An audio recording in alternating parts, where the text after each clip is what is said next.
started to put together this idea of like a shy little kid, you know, who was sort of quiet. In the original concept, he didn't even talk at all.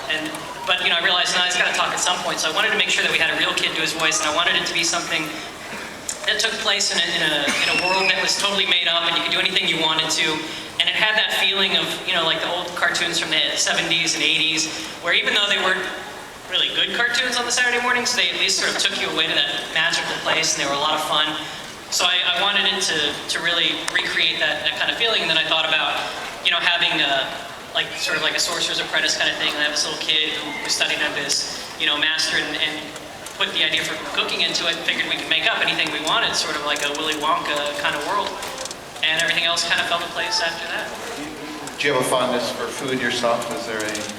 Yeah, I think everybody does. But yeah, it's you know, just growing up, my mom liked to cook a lot, and we could watch a lot of, you know, cooking shows, and watch a lot of like the Frugal Gourmet and things like that.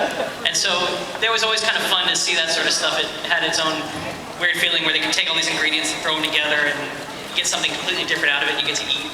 There's something just really fun and playful about that.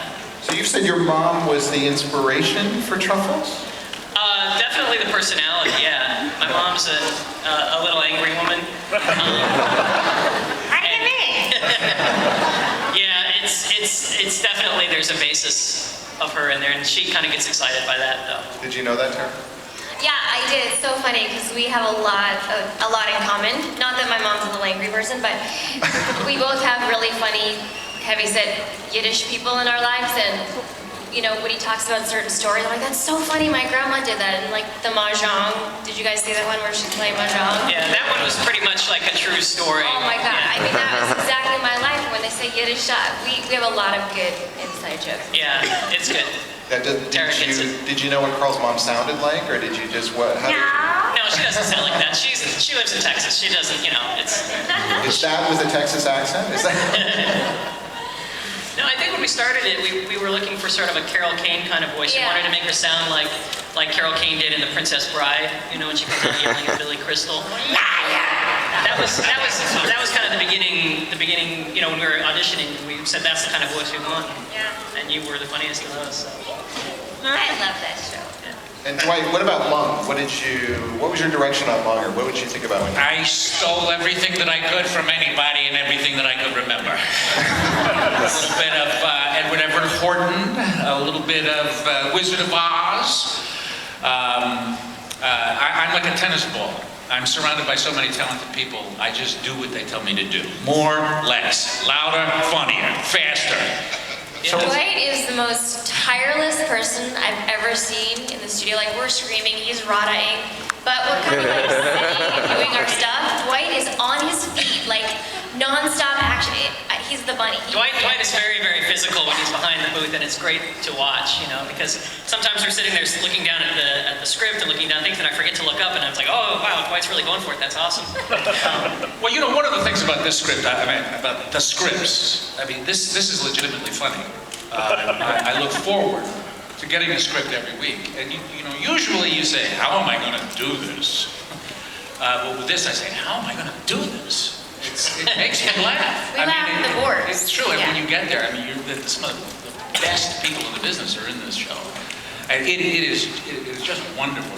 It's wonderful. I look forward to coming to work, which is not something I...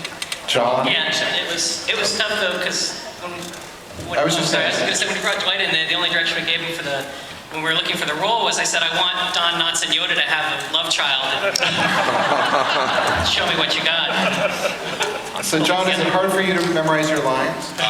It's extremely difficult to memorize the radas I have to do.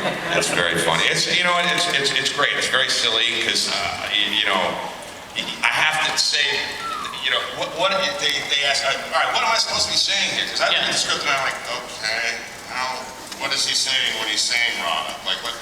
Because you can have 4 radas in a row, and you got to figure out what it means, or you got just one rada. And it's like, oh, okay. So rada, rada, rada. No, make it angrier. Rada, rada, rada, rada. That's, you know, you have to find out what the call and response is. It's nice because John's so easy. You know, you'd think it would be easy to find somebody who could just do rada, rada, rada, but to make it where there's a real character behind it is. It's It's funny. a real talent. It's a real challenge sometimes. I'm like, oh, really? I gotta do this. I gotta get it done. I'm not your boyfriend.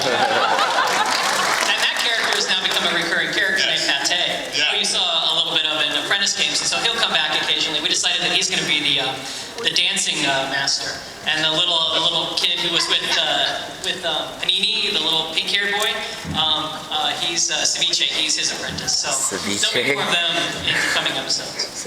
So we're going back to the Radas. Where did the Radas come from? Basically, Schnitzel was kind of, the idea when I was writing him was to say I wanted to take somebody and kind of make him like Lurch from the Addams Family, mixed with Chewbacca. And, Chewbacca, everybody understands him when he kind of just makes that sound. And so I said, okay, well, how do you do that? If you just have somebody who makes a bunch of noises, but everybody else understands him, you realize, well, you just have to repeat whatever he says. If he says something, somebody says, well, no, you can't leave right now. We have to do this. And then you know exactly what he said. Rada just kind of sounded funny. I don't know. It's interesting because I think in Spanish, the translation, rada means something very, very bad, apparently. That's true. It's like a curse word. Yeah, they say gado. Gado, gado, gado, gado, gado. Oh, is that what they're saying? Yeah, apparently that's what they're saying in Spanish. That's what I heard. So I don't kind of... But I'm I heard offended. the Spanish voice of Schnitzel, and it's not a deep voice. It's just like a guy. Really? Yeah, it's like, Rada. It's just gada, gada, Gada, gada, gada. gada, gada. Like, well, that's... It's also an acronym for the Royal Academy of Dramatic Arts. It's true, it's true. There's a RADA keepsake and counselor. You can find it on eBay. It's a little black book. It tells you as an actor what you are allowed to tell the director if he gets out of line. Really? Yes. Actually, I gotta look for that. Nice. According to this book, Yes. I can tell you to shut up. Yes. I love that. And it's royal. So Tara, this voice, it's